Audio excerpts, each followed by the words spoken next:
చంద్రబాబు నాయుడు, జగన్మోహన్ రెడ్డి ఇద్దరిలో ఎవరి మీద ఎక్కువ కేసులు ఉన్నాయి? ఇందులో చంద్రబాబు అధికారంలో ఉన్నప్పుడు జగన్ మీద పెట్టిన కేసులు ఎన్ని? జగన్ అధికారంలో ఉన్నప్పుడు చంద్రబాబు మీద పెట్టిన కేసులు ఎన్ని? 2024 ఎన్నికల్లో ఇచ్చిన ఎఫిడవిట్ల ప్రకారం చంద్రబాబు మీద 19 క్రిమినల్ కేసులు, జగన్ మీద 29 క్రిమినల్ కేసులు ఉన్నాయి. చంద్రబాబు మీద ఉన్న 19 కేసుల్లో 17 కేసులు జగన్మోహన్ రెడ్డి అధికారంలో ఉన్నప్పుడు, అంటే 2019 నుంచి 24 మధ్యకాలంలో పెట్టినవే.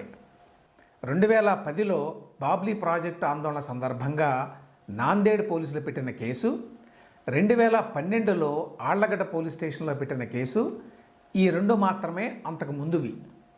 అంటే 30 ఏళ్ల రాజకీయ జీవితంలో చంద్రబాబు మీద ఉన్న కేసులు రెండే. అవి కూడా రాజకీయ ఆందోళనల సందర్భంగా పెట్టినవి. మిగతా కేసులన్నీ జగన్మోహన్ రెడ్డి పెట్టినవే. ఇక జగన్ మీద ఉన్న 29 కేసుల్లో ఒక కేసు 2008లో ఆయన తండ్రి వైఎస్ అధికారంలో ఉన్నప్పుడు వేంపల్లి పోలీస్ స్టేషన్లో పెట్టింది. ఆ తర్వాత కాంగ్రెస్ ప్రభుత్వం ఉన్నప్పుడు 2011లో మరో కేసు నమోదైంది.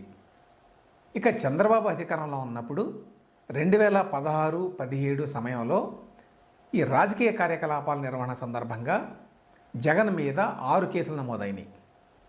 2018లో మంత్రి పి నారాయణ వేసిన కేసు విజయవాడ కోర్టులో పెండింగ్లో ఉంది. ఈ కేసు కారణంగానే 2024లో జగన్కి పాస్పోర్ట్ రెన్యూవల్లో ఇబ్బంది వచ్చిన విషయం చాలామంది గుర్తుండే ఉంటుంది. ఇక సిబిఐ పెట్టిన 11 కేసులు, ఎన్ఫోర్స్మెంట్ డైరెక్టరేట్ పెట్టినటువంటి 9 కేసులతో కలిపి మొత్తం 29 క్రిమినల్ కేసుల్ని జగన్మోహన్ రెడ్డి ఎదుర్కొంటున్నాడు. ఇవి కాకుండా కూటమి ప్రభుత్వం వచ్చిన తర్వాత 2024 నుంచి జగన్మోహన్ రెడ్డి రాజకీయ కార్యకలాపాల సందర్భంగా చట్టాన్ని ఉల్లంఘించారని చెప్పి కొత్తగా మరికొన్ని కేసులు పెట్టారు.